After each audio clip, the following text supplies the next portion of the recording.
প্ৰবঞ্চনাৰ বলি নলবাৰী জিলাৰ অবিবি শিক্ষকসকল 2001 চনত নলবাৰীত কৃষ্ণফলক আঁচনিৰ অধীনত নিযুক্তি লাভ কৰিছিল 420 গৰাকী অবিবি শিক্ষকে।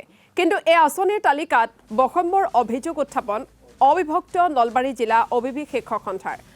তালিকাত নলবাৰী, পূৰ্বৰ ধৰ্মপুৰ আৰু বৰক্ষেত্ৰী সমষ্টিৰ যুৱকক অন্তৰ্ভুক্ত কৰাৰ বিপৰীতে পূৰ্বৰ পাটাচাকুচি সমষ্টিৰ এলেকা, বৰমা, চাপাগুৰি আৰু তামুলপুৰ সমষ্টিৰ অবিবি শিক্ষকসকলক বঞ্চিত কৰাৰ অভিযোগ। অবিবি শিক্ষকৰ তালিকাত নাম নথকা যুৱককো অবৈধভাৱে অন্তৰ্ভুক্ত কৰাৰো অভিযোগ উত্থাপন কৰিছে নলবাৰী জিলা অবিবি শিক্ষক সন্থাই।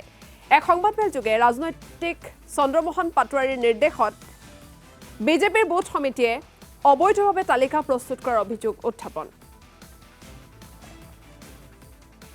শিক্ষক নামধাৰী ব্যক্তিয়ে স্বয়ং আঁচনিৰ অধীনত প্ৰকৃত শিক্ষকক বঞ্চিত কৰি ধন লাভ কৰাৰ ব্যৱস্থা কৰা হ'ল। এই তালিকাখন শেষত কিন্তু বিজেপিৰ বুথ কমিটিৰ দ্বাৰাই প্ৰস্তুত কৰা হৈছিল।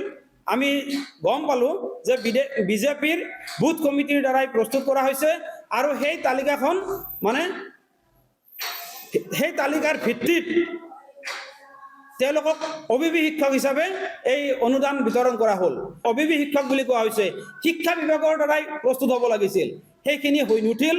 গতিকে এনেকুৱা বিষয় বিসংগতিৰে পৰিপূৰ্ণ, যিখন চৰকাৰে দুৰ্নীতিমুক্ত বুলি কয়, যিখন চৰকাৰে সদায় দুৰ্নীতিৰ বিৰুদ্ধে থিয় হৈ থকা বুলি কয়, শূন্য সহনশীলতা বুলি কয়, আৰু সেই চৰকাৰৰ বৰঘৰতেই এতিয়া দুৰ্নীতিৰ প্ৰহাৰ মেলিছে।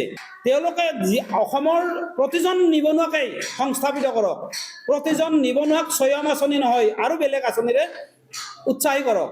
আমাৰ তাত বাধা নাই, আমি তাক সমৰ্থন কৰিম। কিন্তু কাৰোবাৰ নামত কাৰোবাৰ বেনাৰখন কাৰোবাৰ গলত আঁৰি দি তেওঁক কৰিব, এইটো কাৰ্যৰ আমি বিৰোধিতা কৰিছোঁ আৰু এইটো অন্যায়।